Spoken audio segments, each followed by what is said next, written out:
Ei, pessoas, tudo bem com vocês? Eu sou Luciane, sejam muito bem-vindos ao meu canal. Aqui a gente faz um estudo mais aprofundado das realidades do mundo espiritual, para entender um pouquinho, tentar absorver todas essas realidades que nos cercam, que a gente nem faz ideia que existe, mas que afetam muito a nossa vida. E é necessário estudar, aprender, aperfeiçoar, fazer a nossa parte para que Deus possa nos ajudar. E é necessário ter o conhecimento intelectual e o conhecimento moral. Aí as duas partes juntas a gente evolui como espíritos, né? Então, para a leitura de hoje, eu vou ler o livro O Caibalion, Os Três Iniciados. Esse é um livro da literatura hermética que fala sobre as leis universais. É muito bacana. Depois, se vocês quiserem ver os outros vídeos do canal, assiste a playlist desse livro, Caibalion. Então, hoje nós vamos ler o capítulo 5, o universo mental. O universo mental, ele é mantido na mente do todo, o Caibalion. O que fala? Que o universo é mental, o todo é mental. A matéria é uma manifestação do todo, como outros estados da matéria, que não seja matéria, né? Plasma, essas outras coisas. Mas tudo vem da mente do todo. O todo é espírito. Mas o que é espírito? Para a religião espírita, no livro dos Espíritos, espírito é o princípio inteligente. Essa pergunta não pode ser respondida pela razão de sua definição ser praticamente a do todo, que não pode ser explicada ou definida. Espírito é simplesmente um nome que os homens dão à mais alta concepção infinitamente vivente. Significa a essência real. Significa mente viva, tão superior à vida e à mente quanto as conhecemos, já que estas são superiores à energia mecânica e à matéria. O espírito transcende nossa compreensão e usamos o termo apenas para pensarmos ou falarmos do todo. Para fins de pensamento e compreensão, justifica-se pensar no espírito como infinitamente vivente, ao mesmo tempo que reconhecemos que não podemos entendê-lo completamente. Devemos fazer isso ou parar de pensar no assunto. Hoje eu já dizia que a gente tem que parar de tentar explicar Deus. Os espíritos, no livro dos espíritos também falam que a gente tem que parar de se preocupar de tentar explicar Deus e procurar ser melhor como nós mesmos, que nós ainda não temos a capacidade de explicar Deus. Nos falta um sentido, como o tato, o olfato, a audição, a visão, o paladar, nos falta um sentido para a gente conseguir compreender o que seria Deus. Mas a nossa mente é muito analítica, muito racional, a gente insiste em ir por esse caminho e acaba dando um nó na cabeça, e para aqueles mais racionais, acaba descrendo de tudo. Mas é só olhar para o universo para a gente ver que existe uma força inteligente por trás de tudo, né? Só que a gente ainda é muito pequenininho para poder compreender quem é que está por trás disso tudo. O universo é gigantesco, tudo é perfeito na natureza, todas as leis seguem uma determinada ordem. Não é que Deus conhece cada um pelo seu nome, mas não é que ele vai estar lá vigiando, esse daqui merece um castigo, esse daqui merece um prêmio, assim, para explicar as desigualdades, todas as injustiças. Não, nós somos submetidos a leis universais, que regem todo o universo, todos os universos. Ação e reação a gente faz, a gente tem que colher os nossos frutos para que tudo se mantenha numa perfeita harmonia, tal qual a natureza. Para que tudo ocorra em perfeita harmonia, existem leis que regem a vida material, mas também existem leis que regem a vida espiritual e a evolução do espírito. Então, quando a gente começa a ter consciência dessas leis, a gente começa a se aperfeiçoar internamente, a gente para de achar que somos vítimas e somos pobres coitados e começamos a compreender que tudo que nos pertence chegará até nós, seja coisa boa, seja coisa ruim. Então, nós somos frutos da mente de Deus, o todo é mental. Einstein falava que o maior sonho da vida dele era poder ver uma partícula de fóton, pessoalmente. O fóton, os átomos, eles têm no processo de excitação, quando eles vão, o processo de emitir luz e o processo de absorver luz. Quando eles emitem luz, eles emitem calor, eles estão se excitando. E quando eles se contraem, é o sentido oposto.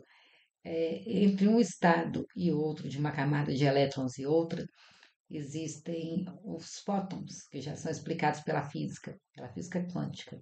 Os fótons, eles são pacotes de energia sem matéria. É como se fosse assim, flashes de pensamento.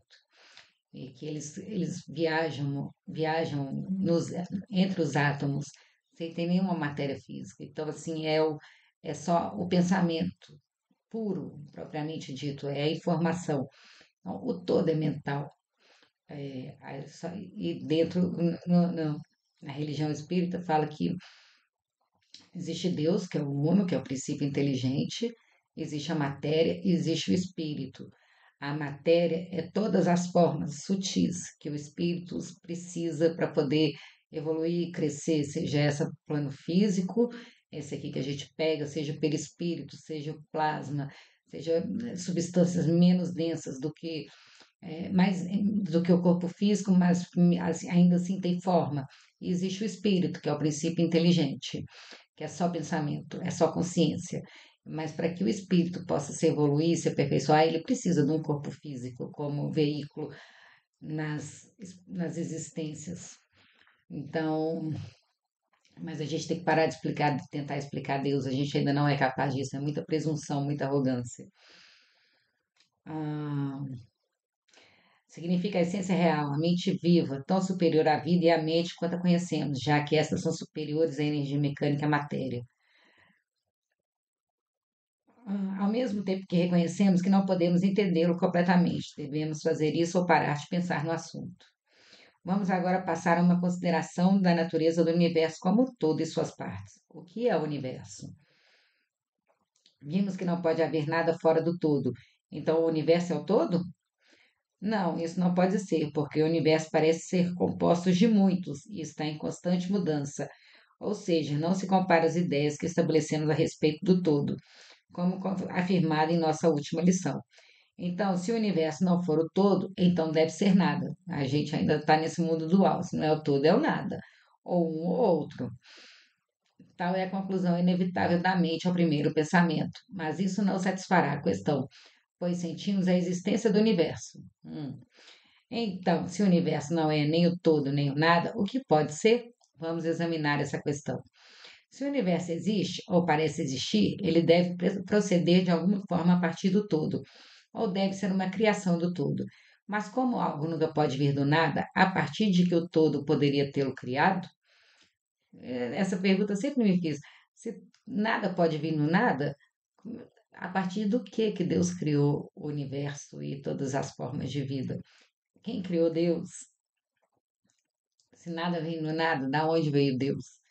Que é o começo de tudo. Na Bíblia fala que Deus é aquele que sempre foi.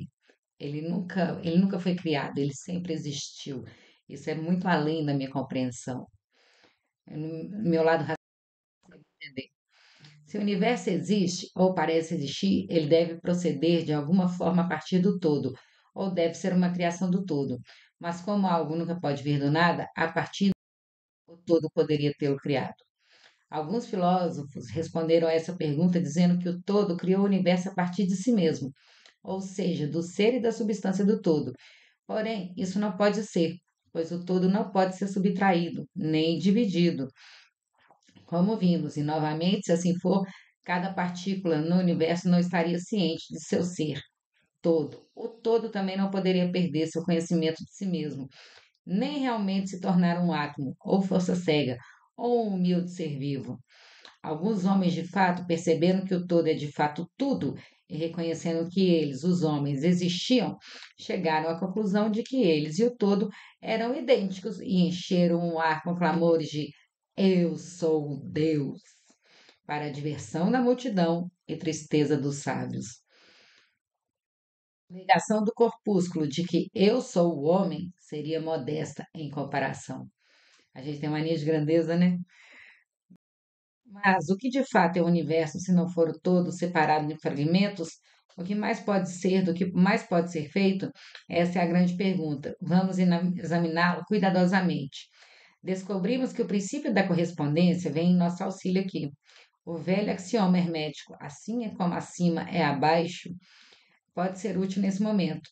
Vamos nos esforçar para ter um vislumbre do funcionamento dos planos mais elevados, examinando-os em nós mesmos.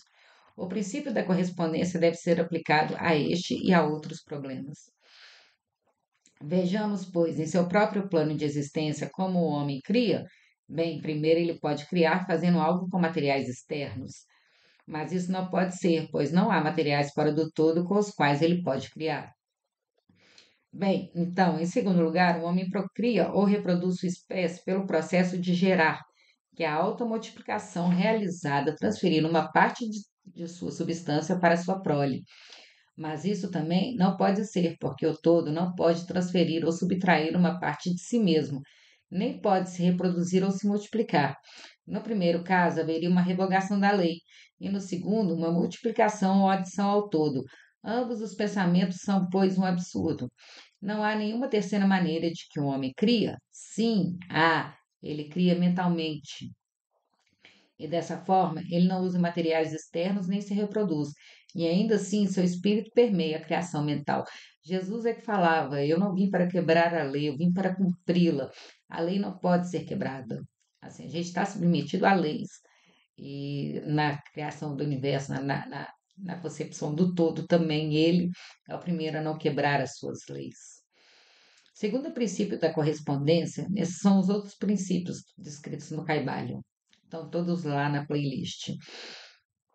Segundo o princípio da correspondência, temos razão em considerar que o todo cria o universo mentalmente, de forma semelhante ao processo pelo qual o homem cria imagens mentais. Esse é o testemunho da razão, que se baseia precisamente no testemunho dos iluminados, conforme mostram seus ensinamentos e escritos. Tais são os ensinamentos dos sábios, tal foi a doutrina de Hermes. O todo não pode criar de outra forma senão mentalmente, sem usar material, e não há nenhum material para usar. Ou então, se reproduzir, o que também é impossível, quebraria a lei. Não há como escapar dessa conclusão da razão que, como dissemos, concorda com os mais altos ensinamentos dos iluminados. Assim como você, estudante, pode criar um universo próprio em sua mente, assim o todo cria universos em sua própria mente. Mas o seu universo é a criação mental de uma mente finita, enquanto o todo é a criação de uma mente infinita e que pode tudo, é onisciente, onipotente, onipresente. A gente ainda. Deus está muito além da nossa compreensão, vamos combinar. Os dois são semelhantes em espécie, mas infinitamente diferentes em graus. Examinaremos mais de perto o processo de criação e manifestação à medida que avançamos. Mas antes é preciso fixar em suas mentes essa frase: o universo e tudo o que ele contém é uma criação mental do todo. Na verdade, o todo é mente, é informação, é consciência. O todo cria em sua mente infinita inúmeros universos que existem por eras, e ainda assim, para o todo, a criação, o desenvolvimento, o declínio e a morte de 1 milhão de universos é como o tempo do piscar de um olho, ó Caibalho. A mente infinita do todo é o útero dos universos, ó Caibalho. Que lindo isso, né? O princípio do gênero, que é um outro princípio é, do Caibalho, se manifesta em todos os planos da vida mental, material e espiritual. A gente conhece o gênero como feminino e masculino. Mas, como dissemos antes, gênero não significa o sexo. Prestem minha atenção nisso, é importantíssimo. A gente tem mania de sintetizar, de limitar as coisas, mas quando a gente começa a abranger esses conceitos, eles são bem mais amplos do que a nossa mente consegue. A gente precisa encaixar tudo em padrões para que a gente possa compreender. E para tentar entender essas realidades do mundo espiritual, a gente precisa abstrair, e precisa pensar grande, precisa parar de tentar enquadrar as coisas em classes e procurar entender a mecânica, o princípio por trás de tudo, a causa, não o efeito. Mas, como dissemos antes, gênero não significa o sexo. O sexo é apenas uma manifestação material do gênero. Gênero significa relativa geração ou criação. É o que se cria, é o que se gera. E sempre que algo é gerado ou criado em qualquer plano, o princípio do gênero deve ser manifestado, está sendo criado. Tudo que é criado, tudo que é manifestado é algo que é o princípio do gênero se manifestando. Isso é verdade mesmo na criação de universos. Está sendo gerado um novo universo, está sendo gerado um novo planeta ao princípio do gênero. Nós somos duais, por isso a gente divide tudo em masculino e feminino, mas o gênero necessariamente não precisa ter essa dualidade. Deus não é dual. Os anjos são hermafroditas. Agora, não se deve concluir que estamos ensinando que existe um Deus ou um Criador masculino e feminino. Essa ideia é apenas uma distorção dos ensinamentos antigos sobre o assunto. O verdadeiro ensinamento é que o todo, por si só, está acima do gênero, como está acima de todas as outras leis, incluindo as do tempo e do espaço. Quinta dimensão. Ele é a lei de quem as leis prosseguem e não está sujeito a elas. Mas quando todo se manifesta no plano de geração ou criação, então ele age de acordo com a lei e princípio, pois está se movendo em um plano inferior da existência. E, consequentemente, manifesta o princípio do gênero, em seus aspectos masculino e feminino, no plano mental. Essa ideia pode parecer surpreendente para alguns que a ouvem pela primeira vez, mas todos vocês realmente a aceitam passivamente em suas concepções cotidianas. Você fala da paternidade de Deus e da maternidade da natureza, de Deus Pai, do Pai Divino e da natureza, a Mãe Universal, e, portanto, instintivamente reconheceu o princípio do gênero no universo, não é verdade? A gente tem uma outra forma de ver também, que o masculino seria a ideação, a ideia, e o feminino seria a manifestação. Então, quando a gente junta a ideia com a manifestação, a gente tem a geração de um novo ser. Mas a doutrina hermética não implica uma dualidade real. O todo é um. Os dois aspectos são meros aspectos da manifestação. O ensinamento é que o princípio masculino manifestado pelo todo se destaca, de certa forma, além da real criação mental do universo, é a ideação. Ele projeta sua vontade em direção ao princípio feminino, que pode ser chamado de natureza, que é a criação, que é quem dá forma à ideia. Onde este começa o trabalho atual da evolução do universo, dos simples centros de atividade até o homem subindo ainda mais de alto de acordo com as leis bem estabelecidas e firmemente aplicadas da natureza. Se preferes as velhas figuras do pensamento, você pode pensar no princípio masculino como Deus, ó Pai, e do princípio feminino como natureza, a Mãe Universal, de cujo ventre todas as coisas nasceram. Isso é mais do que uma mera figura poética da fala, mas uma ideia do processo real da criação do universo. Contudo, lembre-se sempre, o todo é apenas um. E em sua mente infinita, o universo é gerado, criado e existe. Então, na mente do todo, ele é capaz de idear e de criar. Mas para nós, aqui no plano que a gente se encontra, precisa ser separada a parte da ideação da parte da materialização. Isso permitirá obter uma ideia adequada de si mesmo, se você aplicar a lei da correspondência a você mesmo e à sua própria mente. Você sabe que a sua parte chamada de eu, de certa forma, se destaca e testemunha a criação de imagens mentais em sua própria mente. Quem de nós nunca fez aqueles filminhos mentais na cabeça? A gente é capaz de criar mundos e mundos dentro da nossa própria cabeça. A parte da sua mente em que a geração mental é realizada pode ser chamada de eu inferior, em distinção do eu que se destaca, testemunha e examina pensamentos, ideias e imagens do eu inferior. Então, aquela parte que a geração mental é realizada, onde a ideia é criada, é o eu inferior. E é diferente daquele quando a gente se coloca na posição de observador de nós mesmos. Aí é o nosso eu superior. Reparemos que assim como acima é abaixo, de modo a lembrar que os fenômenos de um plano podem ser empregados para resolver os enigmas de planos mais elevados ou inferiores. Tudo que é o princípio da correspondência. A gente vai encontrar similaridade em tudo no universo. Se a gente quer entender algo grande ou algo muito pequeno, a gente tem que procurar uma correspondência perto da gente. É de admirar que vocês, os filhos, sintam essa reverência instintiva pelo todo, que sentimos e chamamos de religião. Esse respeito e reverência pela mente pai será de se admirar que, quando você considera as obras e maravilhas da natureza, tem um sentimento poderoso cujas raízes estão fora do seu íntimo ser? É a mente mãe que ele está estreitando, tal como uma mãe estreita o bebê no peito. Não cometa o erro de supor que o pequeno mundo que você vê ao seu redor, a Terra, que é um mero grão de poeira no universo, minúsculo, o Sol é uma estrela de quinta grandeza, a Terra é minúscula. A gente vai imaginar que só existe a Terra como forma de vida habitada no universo, é um absurdo. O universo todo ainda não foi explorado, não, só tem uma estimativa do seu real tamanho, não se sabe o que tem além do universo. Então, assim, é muita presunção a gente achar que nós somos as únicas criaturas vivas nesse universo inteiro. Será? Então a Terra, não cometa o erro de supor que o pequeno mundo que você vê ao seu redor, a Terra, que é um mero grão de poeira no universo, é o próprio universo. Há milhões e milhões desses mundos e maiores, e existem milhões e milhões desses universos dentro da mente infinita do todo. E mesmo em nosso pequeno sistema solar, há regiões e planos de vida muito mais altos do que o nosso, e seres comparados aos quais nós, mortais ligados à Terra, somos como as formas de vida viscosas que habitam o leito do oceano quando comparados com o homem. No, na obra de Kardec, na publicação da Revista Espírita, ele fala que todos os planetas do sistema solar são habitados.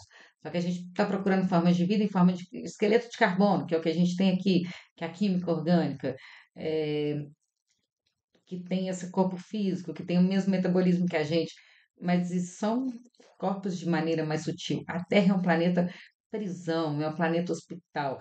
Existem planetas mais evoluídos no sistema solar. O sonho de todos nós aqui é ir para Júpiter, que é o planeta mais evoluído. Mozart veio de Júpiter. Muitas das pessoas que foram influentes aqui vieram de Júpiter ou já estão em Júpiter. A gente, por amor às pessoas, ao grupo que a gente encarna junto, a gente quer seguir aqui no planeta, por amor às pessoas, mas existem outras formas de vida no sistema solar, só que nós não vamos encontrar essas formas de vida como a gente é, com essa estrutura, esse plano físico. Eu falei no início, existe a matéria e o espírito. A matéria é todas as formas que a gente utiliza de todas sutis ou não, tudo que envolve o espírito. O espírito é sua consciência, é sua mente, é um clarão, é uma luz. Mas existem outras formas de vida fora da Terra, no sistema solar. Não, depois vocês consultem a obra do Kardec, tem a Kardecpedia, Revista Espírita, lá fala de vidas em outros planetas no sistema solar, fala dessa questão de Júpiter, fala de Marte, fala da vida em vários planetas.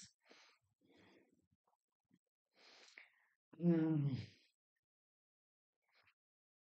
E mesmo em nosso pequeno sistema solar, há regiões e planos de vida muito mais altos do que o nosso, e seres comparados aos quais nós, mortais ligados à Terra, somos como as formas de vida viscosas que habitam o leito do oceano quando comparados com o homem, ou seja, somos seres primitivos no início do estágio evolutivo.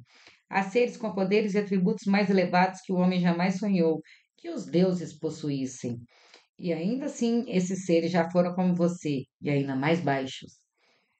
E você será mesmo como eles, ou ainda mais alto, pois tal é o destino do homem, como relatado pelo iluminado. O destino de todos nós é evolução.